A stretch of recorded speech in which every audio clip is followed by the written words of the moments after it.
महाराष्ट्र की सियासत में घमासान छिड़ा हुआ है और सीएम एकनाथ शिंदे की कुर्सी पर भी खतरा मंडरा रहा है।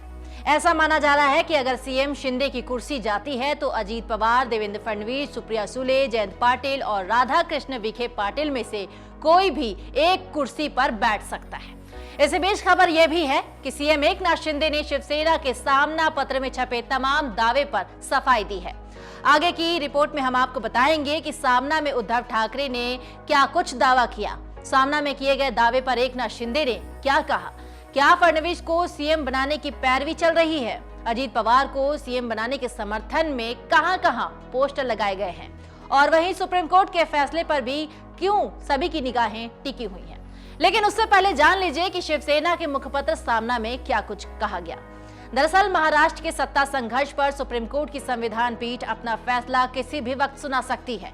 अगर कोर्ट का फैसला सीएम शिंदे के पक्ष में नहीं आया तो उनकी कुर्सी जाना तय माना जा रहा है। इस बीच शिवसेना ने अपने मुखपत्र सामना में दावा करते हुए कहा कि भाजपा हाईकमान ने मुख्यमंत्री एकनाथ शिंदे से इस्तीफा तैयार रखने को कहा है। मुखपत्र सामना में छपे एक लेख में कहा गया है कि इस वजह से सीएम शिंदे बीजेपी से नाराज चल रहे हैं। नाराजगी के चलते ही शिंदे अपने गांव चले गए हैं।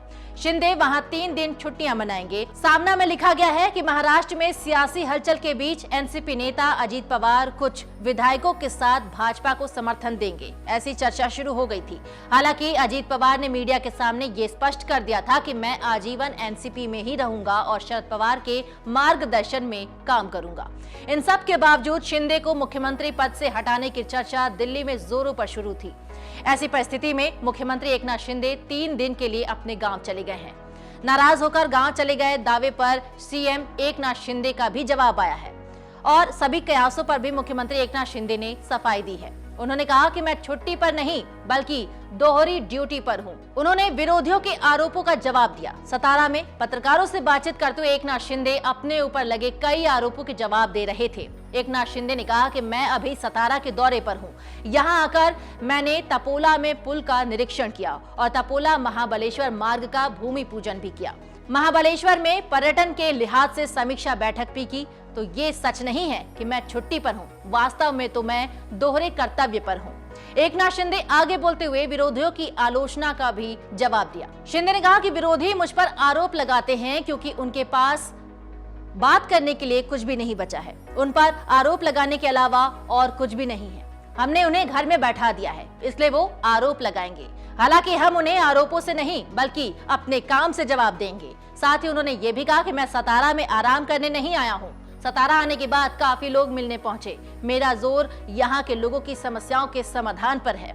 उसके लिए लगातार बैठकें भी की जा रही हैं। आपको बता दें कि अजीत पवार के समर्थन में भावी मुख्यमंत्री ये लिखा हुआ पोस्टर लगाया गया है। एनसीपी समर्थकों ने अजीत पवार को भावी मुख्यमंत्री के रूप में प्रस्तुत करना भी शुरू कर दिया है। एनसीपी कार्यकर्ताओं की ओर से धाराशिव के बाद महाराष्ट्र की राजधानी मुंबई में भी अजीत पवार के समर्थन में पोस्टर लगाए गए हैं। मुंबई में लगाए गए पोस्टर्स में अजीत पवार को भावी मुख्यमंत्री के रूप में प्रस्तुत किया गया है, जिस पर अजीत पवार को भावी मुख्यमंत्री के रूप में प्रस्तुत करने के साथ ही खारघर दुर्घटना का भी जिक्र किया गया है। मराठी भाषा में छपे इस होर्डिंग्स पर लिखा गया है कि अगर अजीत पवार मुख्यमंत्री बने होते तो खारघर में जो दुर्घटना हुई उसे लेकर तुरंत कार्रवाई हुई होती। मुंबई ही नहीं, महाराष्ट्र के कई अन्य इलाकों में भी अजीत पवार के होर्डिंग्स लगाए गए। महाराष्ट्र के धाराशिव में लगे होर्डिंग्स में भी अजीत पवार को भावी मुख्यमंत्री के रूप में प्रस्तुत किया गया। अजीत पवार के ये पोस्टर्स ऐसे समय में लगे हैं जब वो खुद मुख्यमंत्री बनने की इच्छा जाहिर कर चुके हैं। अजीत पवार ने अगले साल होने वाले विधानसभा चुनाव में मुख्यमंत्री पद पर दावा पेश करने के सवाल पर कहा था कि हम तो अभी भी मुख्यमंत्री पद का दावा करने को तैयार हैं। अजीत पवार ने एक सवाल का जवाब देते हुए ये भी कहा था कि वो 100% मुख्यमंत्री बनना चाहेंगे। उन्होंने अपने अगले कदम को लेकर चल रही अफवाहों को भी सवाल का जवाब दे दिया। अजीत पवार ने यह साफ किया कि अपने जीवन के अंतिम क्षण तक एनसीपी में ही रहूंगा।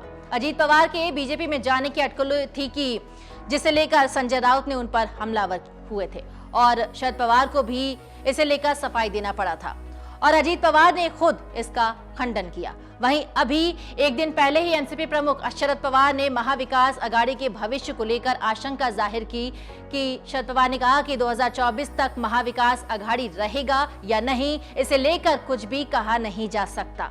सुप्रीम कोर्ट के फैसले पर अभी सभी की निगाहें टिकी हुई हैं। एकनाथ शिंदे और 40 शिवसेना विधायकों की पार्टी ने बगावत और बीजेपी के साथ सरकार बनाने के खिलाफ सुप्रीम कोर्ट में दायर याचिका पर दोनों पक्षों का मत सुनकर फैसला सुरक्षित रख लिया गया है। जानकार मानते हैं कि इस हफ्ते कोर्ट अपना फैसला सुना सकता है। एकनाथ शिंदे समेत 16 विधायकों को विधानसभा के उपाध्यक्ष ने दिए निलंबन के नोटिस को एकनाथ शिंदे ने सुप्रीम कोर्ट में चुनौती दी थी। मन से उजाला कर चले, मन से उजाला कर चले, एक अमर उजाला कर चले, उजाला कर चले।